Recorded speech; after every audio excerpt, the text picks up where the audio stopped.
The world is not changing slowly anymore, it is changing suddenly, and those who only watch headlines will miss what is happening beneath the surface.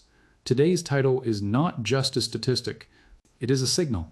An 80% premium shock where Japan is paying $130 while COMEX trades near $71 is not a coincidence, not noise.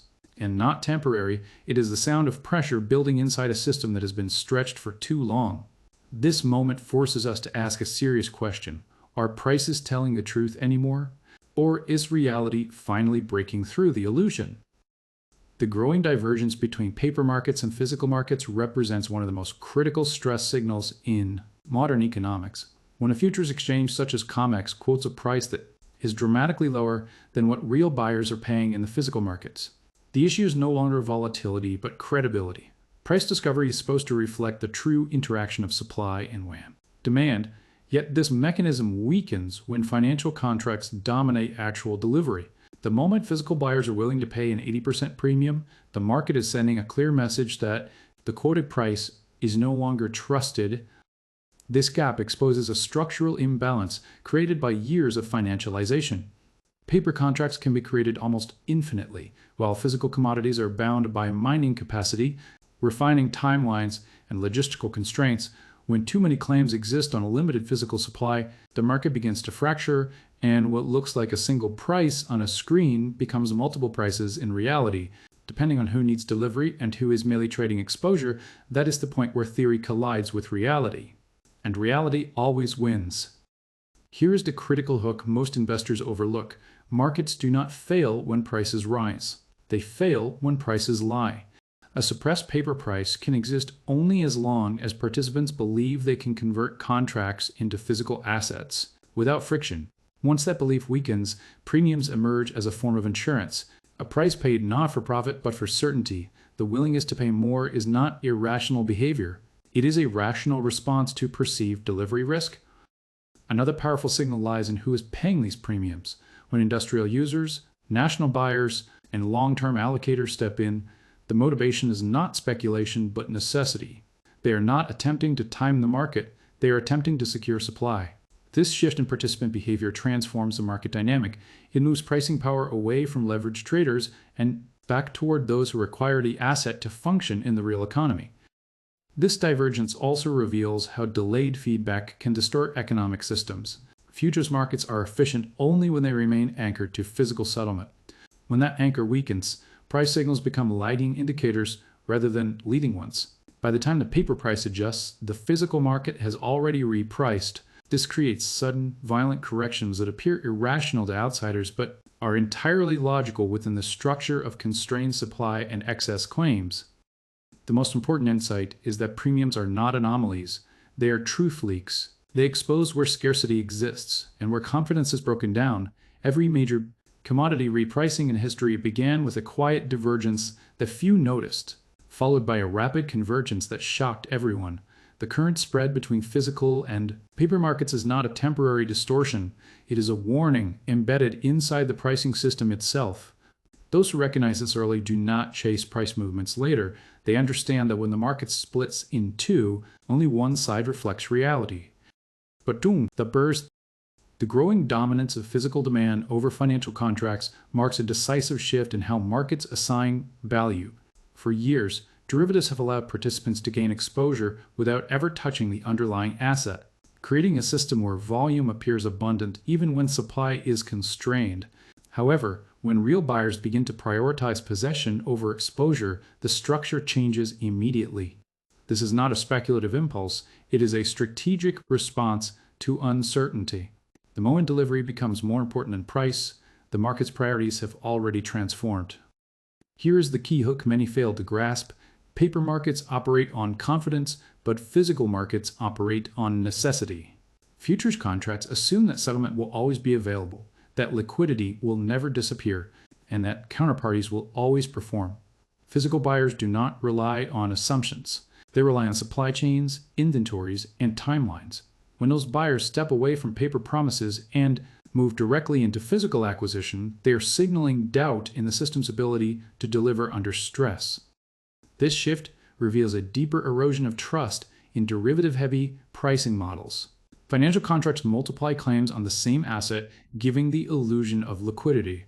Yet, liquidity vanishes the moment too many participants seek delivery simultaneously. Physical demand exposes this vulnerability. It forces the market to confront the difference between ownership and a entitlement. Owning a contract is not the same as owning the asset, and in periods of tightening supply, that distinction becomes decisive. Another overlooked dimension is the change in behavior among institutional and sovereign buyers. These participants are not chasing short-term gains, they are securing long-term stability. When they choose physical settlement over rolling contracts, it reflects risk management, not speculation. So, the growing dominance of physical demand over financial contracts marks a decisive shift in how markets assign value. For years, derivatives have allowed participants to gain exposure without ever touching the underlying asset, creating a system where volume appears abundant even when supply is constrained. However, when real buyers begin to prioritize possession over exposure, the structure changes immediately. This is not a speculative impulse. It is a strategic response to uncertainty. The moment delivery becomes more important than price, the market's priorities have already transformed. Here's the key hook many fail to grasp. Paper markets operate on confidence, but physical markets operate on necessity. Futures contracts assume that settlement will always be available, that liquidity will never disappear, and that counterparties will always perform. Physical buyers do not rely on assumptions. They rely on supply chains, inventories, and timelines. And when those buyers step away from paper promises and move directly into physical acquisition, they are signaling doubt in the system's ability to deliver under stress. This shift reveals a deeper erosion of trust in derivative-heavy pricing models. Financial contracts multiply claims on the same asset, giving the illusion of liquidity. Yet, liquidity vanishes the moment too many participants seek delivery simultaneously. Physical demand exposes this vulnerability. It forces the market to confront the difference between ownership and entitlement. Owning a contract is not the same as owning the asset, and in periods of tightening supply, that distinction becomes decisive. Another overlooked dimension is the change in behavior among institutional and sovereign buyers. These participants are not chasing short-term gains, they are securing long-term stability. When they choose physical settlement over rolling contracts, it reflects risk management, not speculation. Term stability, when they choose physical settlement over rolling contracts, it reflects risk management, not speculation. They are reducing counterparty exposure, minimizing settlement risk, and insulating themselves from sudden market risk. Dislocations. This behavior quietly removes supply from the open market, intensifying scarcity without making headlines. The psychological impact of this transition is just as powerful as the economic one. Once physical demand begins to dominate, price becomes secondary to availability. Buyers are no longer negotiating discounts, they're competing for access. This is how premiums form and persist. The market stops asking, "Is this cheap?" and starts asking, "Will it still be there tomorrow?" That single change in question rewires demand dynamics. What makes this development critical is its timing. It occurs in an environment of elevated leverage, geopolitical tension, and fragile financial confidence. Physical demand does not surge without reason. It surges when risk is mispriced. In that sense, physical accumulation is not a reaction to crisis, but a forecast of it. Those who understand this recognize that when delivery takes priority over contracts, the market is no longer functioning as a trading arena, it is functioning as a stress test, and the results are already visible to those willing to look. The concentration of large short positions held by major financial institutions introduces a level of systemic risk that remains largely invisible during periods of market calm. Short selling, when used responsibly, is meant to provide liquidity and balance. However, when shorts become structural rather than tactical, they transform from risk management tools into sources of fragility. The danger does not lie in the existence of short positions themselves, but in their scale, leverage, and dependence on continuous market stability. Here's the critical hook. Short positions assume control, but markets punish certainty. Banks that maintain extensive shorts rely on three fragile assumptions: that supply will remain available, that counterparties will perform, and that price movements will stay within predictable ranges. When physical demand tightens and delivery risk rises, these assumptions begin to fail simultaneously. What appears manageable on a balance sheet quickly becomes unstable in real time. As prices disconnect from physical availability, short positions face a unique pressure. Losses are theoretically unlimited, while liquidity is finite. Margin requirements increase precisely when confidence decreases, forcing institutions to allocate capital under stress. This creates a feedback loop where attempts to defend positions intensify volatility rather than contain it. In such environments, risk does not disperse, it concentrates. Another layer of vulnerability lies in the interconnected nature of the financial system. Large banks are not isolated traders. They are counterparties to one another, to clearinghouses, and to the broader credit system. When one institution is pressured to cover or roll shorts, that stress transfers outward. Liquidity drains from unrelated markets. Funding costs rise, and stability becomes dependent on external intervention. This is how localized positioning transforms into systemic exposure. The most underestimated element is timing. Short positions can remain profitable for extended periods, creating a false sense of mastery, but when conditions shift, repricing occurs rapidly and without regard for narrative. Markets do not unwind risk gradually. They reprice it abruptly. The larger and more crowded the short position, the narrower the exit becomes. This is not theory, it is a recurring pattern across financial history. What makes the current environment particularly dangerous is the combination of concentrated shorts and constrained physical supply. When delivery risk enters the equation, shorts are no longer betting on price alone. They are betting on availability. That is a far more fragile wager at that point. The market is no longer testing valuation, it is testing solvency. And when solvency becomes the question, the outcome is determined not by models or forecasts, but by who can meet obligations when. The system is under maximum strain, but par. Leverage has long been celebrated as a tool that enhances efficiency, allowing markets to function with less capital while maintaining high levels of activity, yet leverage is neutral only in theory.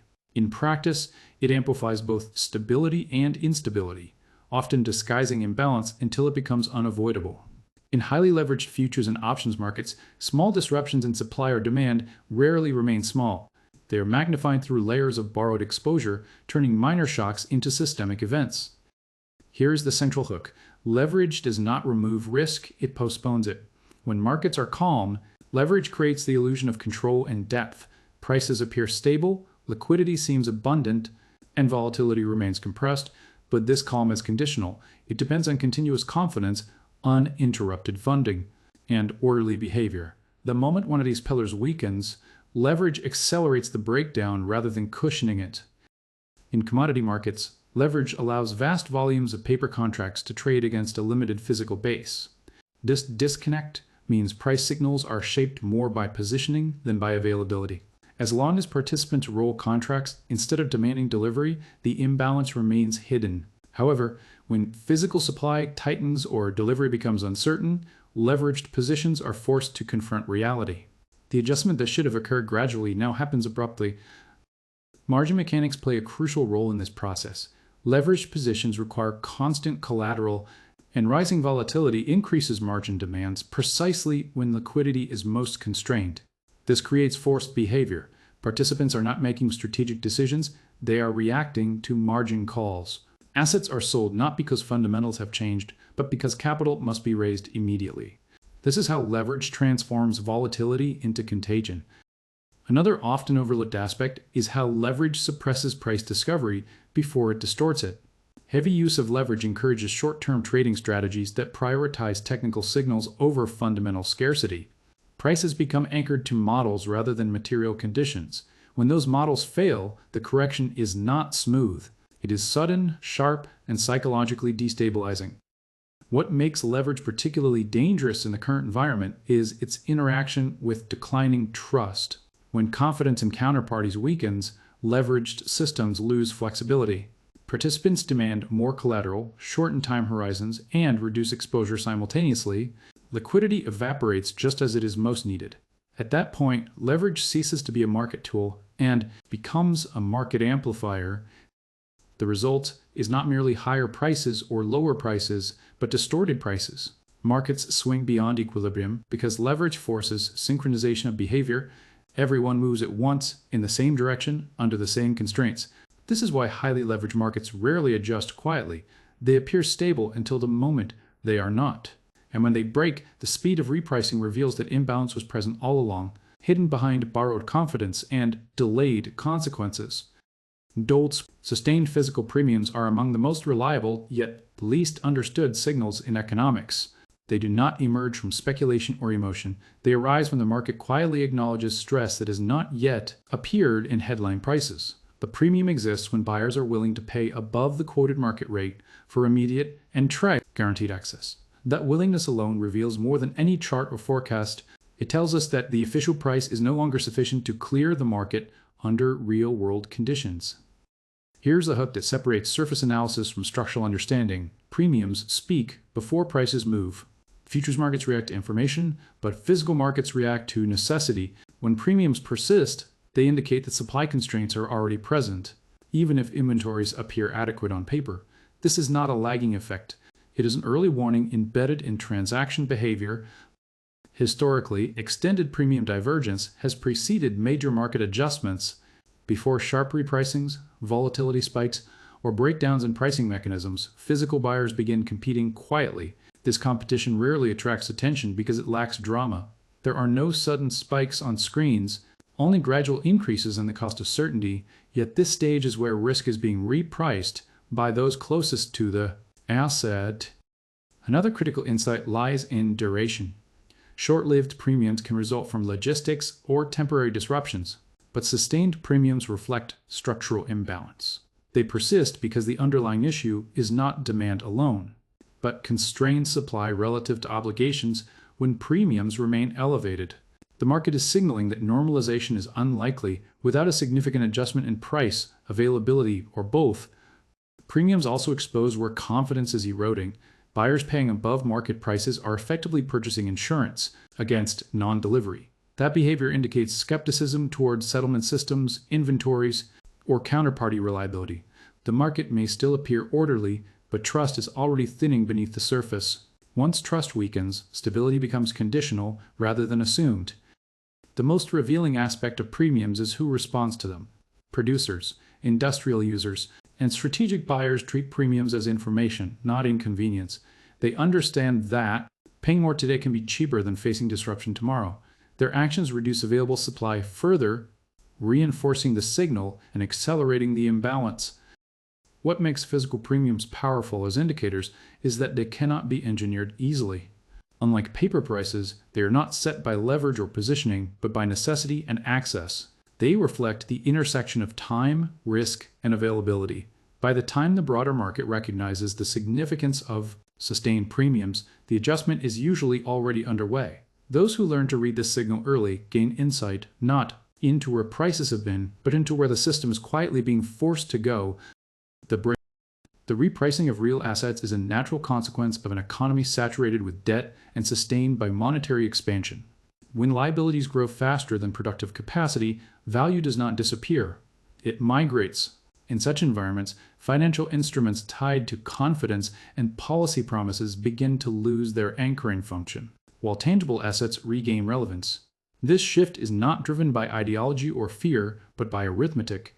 Real assets exist outside balance sheets, and that independence becomes increasingly valuable as debt burdens expand. Here is the central hook. Debt can be created instantly, but real assets cannot. Sovereign borrowing, credit creation, and liquidity injections can inflate nominal values. Yet they do nothing to increase the physical supply of scarce resources. Over time, this mismatch forces a recalibration.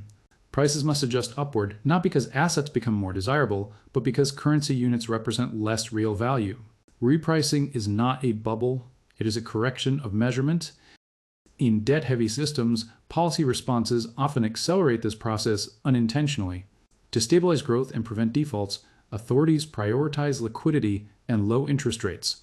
While these measures support financial markets, they simultaneously reduce the opportunity cost of holding tangible assets. When capital faces diminishing real returns in paper instruments, it seeks refuge in assets with intrinsic utility and limited supply. Another overlooked driver of repricing is risk concentration. As leverage accumulates and financial complexity increases, systemic fragility rises. Investors and institutions respond by reallocating toward assets that carry fewer layers of counterparty exposure. This behavior is rational, not reactionary. It reflects a preference for certainty in an environment where obligations are expanding faster than guarantees. The psychology of repricing is subtle but powerful. It begins not with widespread demand, but with informed accumulation. Early adopters are not chasing momentum. They are adjusting to changing incentives. As more participants recognize the shift, demand broadens and prices move more visibly. By the time the repricing becomes obvious, it is no longer a trend. It is a structural adjustment. What makes the current phase distinctive is its global nature. Debt expansion is not confined to one region or currency. This synchrony reduces the effectiveness of traditional hedges and amplifies the appeal of universally valued assets. Repricing, in this context, is not about outperforming markets, but about preserving purchasing power. Real assets do not rise because systems fail, they rise because systems adapt. As confidence in fiat-linked instruments thins under the weight of accumulated obligations, value migrates toward what cannot be printed, diluted, or restructured. This is not a speculative cycle driven by excess, optimism, but a rational response to a world where promises are abundant and tangible value is finite. As we move forward, remember this: markets do not change when everyone agrees. They change when pressure becomes impossible to ignore. The 80% premium shock is pressure, bank shorts imploding is consequence, and reality reasserting itself is inevitable.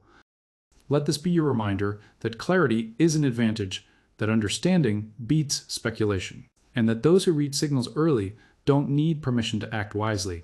The system may be loud when it breaks, but it is always quiet before it does. Stay informed, stay disciplined, and most importantly, stay ahead of the narrative, because by the time the story reaches the mainstream, the opportunity is already past. But smart